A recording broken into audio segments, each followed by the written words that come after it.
ओम शांति। ज्ञान सरिता सार। मैं महावीर हूँ, इस स्मृति से देही अभिमानी बनूं। आत्म अभिमानी स्थिति में स्थित होकर बोलना और सुनना है। हर कार्य करते इस स्थिति में रहने के अभ्यासी बन जाना है। देही अभिमानी बनने में पहले थोड़ी मेहनत लगती है, बाद में बहुत सहज हो जाता है। कोई करके भी देखे। क्यों यह तो जानते हैं, यह शरीर विनाशी है, आत्मा अविनाशी है।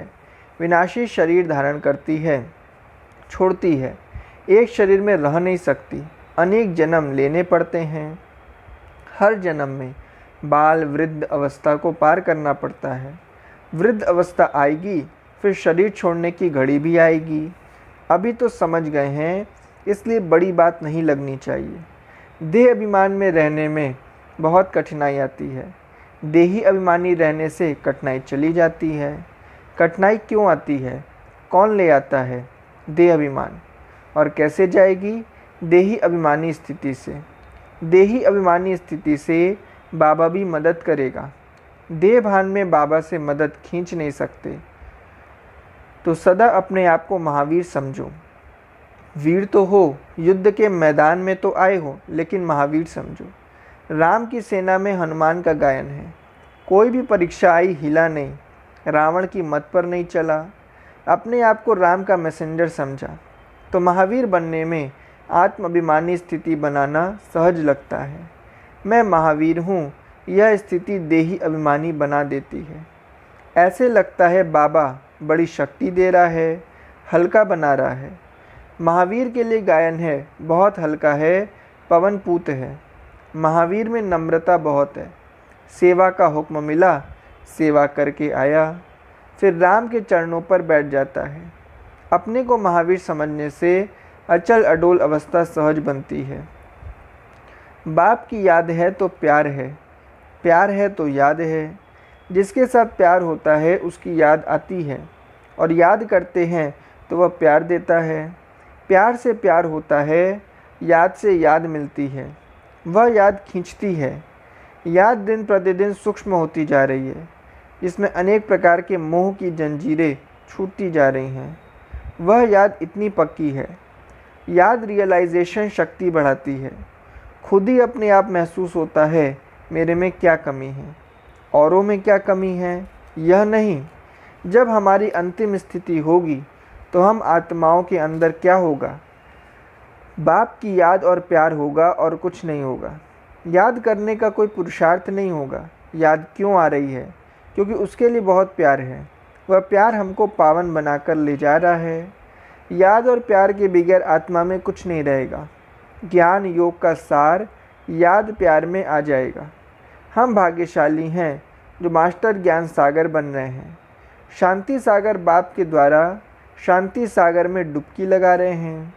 प्रेम के सागर के द्वारा प्रेम का अनुभव कर रहे हैं। भक्ति मार्ग में क्या है? भगवान का प्रेम से, भावना से याद करना।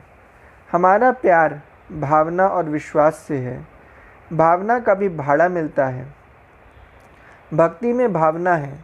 हम एक दो के प्रति अच्छी भावना रखते हैं तो रिटर्न में रिस्पॉन्स अच्छा मिलता है। भावना का फल बड़ा अच्छा है।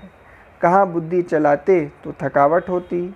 संगम युग पर भावना अच्छी है तो भाड़ा भी जरूर मिलेगा। इसलिए धीरज, शांति, प्रेम का संबंध कम नहीं होना चाहिए। धीरज छोड़ना नहीं चाहिए। शांति स्वधर्म से शक्ति आती है। प्रेम, शांति, धीरज हमारे संस्कारों को परिवर्तन कर देती है। वह दिन दूर नहीं जो हमारे संस्कार अच्छी भावना से बदल जाएंगे। हमारे बदलेंगे, सबके बदलेंगे। बाबा की याद की शक्ति और भावना एक दो के प्रति है, तो कोई समय बैठकर चेक करना है कि आत्माभिमानी स्थिति क्या क्या काम करती है। देह अभिमान किसको कहा जाता है?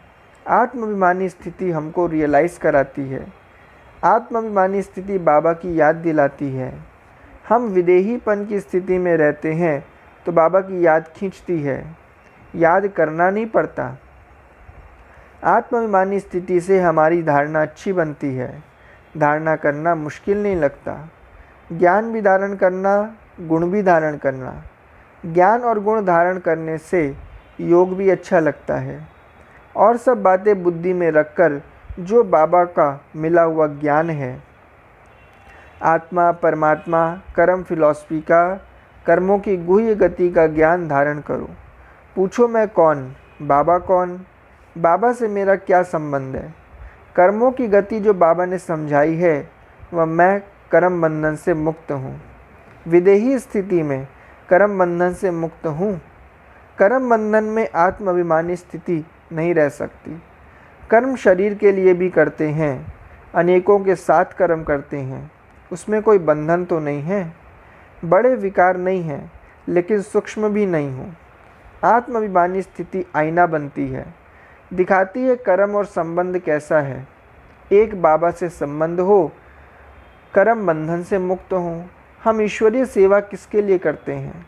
बस साथ में रहते हैं, बनाते खाते हैं, तो इसको भी ईश्वरीय सेवा कहेंगे। क्लास कराना, ज्ञान समझाना, सब ईश्वरीय सेवा है। आपस में ईश्वरीय स्नेह युक्त संबंध है तो संबंध में उन्नति है। कई लौकिक में भी रहते हैं तो आपस में एक दो को याद दिलाते हैं। एक होती आत्माभिमानी रहने से खुशी, दूसरा कर्म में रहने से। चेक करते हमारी आपस में संबंध में उन्नति है। बाबा मेरे से खुश है। कई बार हम बाबा को याद करते हैं, कई बार बाबा को सामने रख कर देखते हैं, बाबा हमारे से खुश है। बाबा जैसा आज्ञाकारी चाहता है वैसे बाबा के दिल पसंद हैं। नहीं तो क्या पुरुषार्थ करें जो बाबा के दिल पसंद बन जाएं। आत्माभिमानी स्थिति वाले को अंदर से यह आता है, बाप के दिल पसंद बनूं। तन को ठीक करने के लिए रेस्ट ले लेंगे, दवाई ले लेंगे, लेकिन मन को ठीक करने के लिए क्या करेंगे? या तो बाबा के रूम में जाकर बैठ जाओ या मुरली हाथ में ले लो। मन खराब हो जाता है तो खुद ही तंग हो जाते हैं। मन खराब हुआ तो तन भी खराब हो जाता है।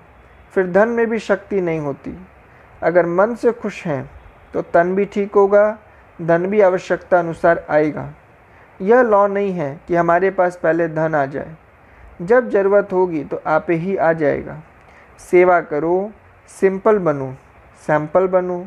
धन आ जाए तो खाओ पियो, अच्छा पहनो, यह अलाउ नहीं है। लौकिक में भी माँ बाप बच्चों को बड़े ऑर्डर में रखते हैं। बाबा भी हमको ऑर्डर में रखते हैं। सेवा में रहो, सिंपल रहो। बाबा जो खिलाए पहनाए वह पहनो। फिर सेवार्थ किसी न किसी को टच करेगा। सांवर शाह की हुंडी भरने वाला बाबा बैठा है। निश्चय बुद्धि निश्चिंत रह, निश्चित भावी पर अचल अडोल रहना है।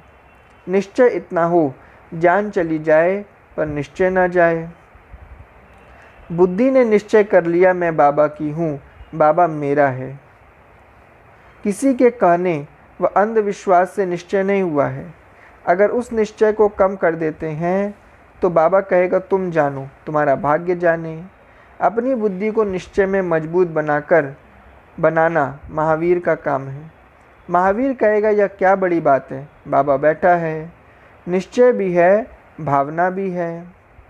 सिर्फ भावना नहीं हो, निश्चय हो, विवेक हो, बुद्धि हो, तो आगे भी देखेंगे बाबा हमारा रास्ता क्लियर कर रहा है। हम भी ऊंचे भगवान के बच्चे हैं तो हमारे लिए रास्ता भी क्लियर होता जा रहा है। कोई रोक नहीं सकता। पीछे भी बाबा रक्षा करता है तो आगे भी रास्ता क्लियर करता है। आगे और पीछे दोनों तरफ बाबा हमारी संभाल करता है। लेकिन हम अपने स्वमान में रखकर निश्चय के बल से निश्चिंत रहने की आदती बने। किसी भी प्रकार की चिंता करने की आदती मत बनो। अपने से पूछो हमारे में चिंता है? ब्राह्मण से देवता बनने वाली आत्मा को चिंता हो नहीं सकती।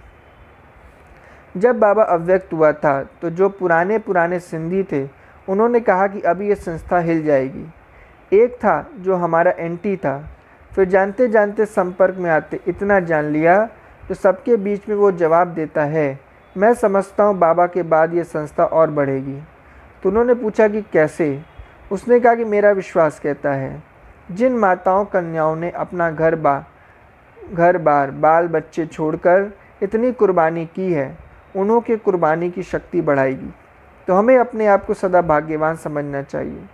बाबा ने हमें निमित्त बनाया है अनेकों का भाग्य बनाने के लिए।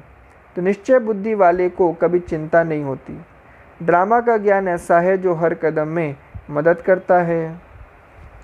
बाबा कहते एक आंख में शांति धाम हो और दूसरे में सुख धाम हो, फिर कभी कहाँ से दुख नहीं मिलेगा, न किसी को दुख देंगे। जो बाबा से बात नहीं करता वह और किससे करता है? औरों से बात करने से, लड़ने झगड़ने से क्या मिलेगा? तो क्यों ना बाबा से ही बात करें। बाबा को सुनाओ, बाबा से बात करो। बाबा का प्यार है, हम हुज्जत से कहते हैं तो मानता है। उसका भंडारा भरपूर है, देगा। यदि हम 10 को अपनी बीमारी सुनाएंगे तो यह भी देवाभिमान है। मन की बात भी स्थान पर सुनाओ जहाँ कोई इलाज हो। बाबा ने कदम कदम पर हर बातें इतनी अच्छी सिखाई है, इससे हेल्दी वेल्दी एवर हैप्पी बन सकते हैं। हमारा भविष्य भाग्य बाबा के हाथों में है। सयाने बच्चे लिखते हैं बाबा ओके, ओके करते करते ओके हो जाएंगे।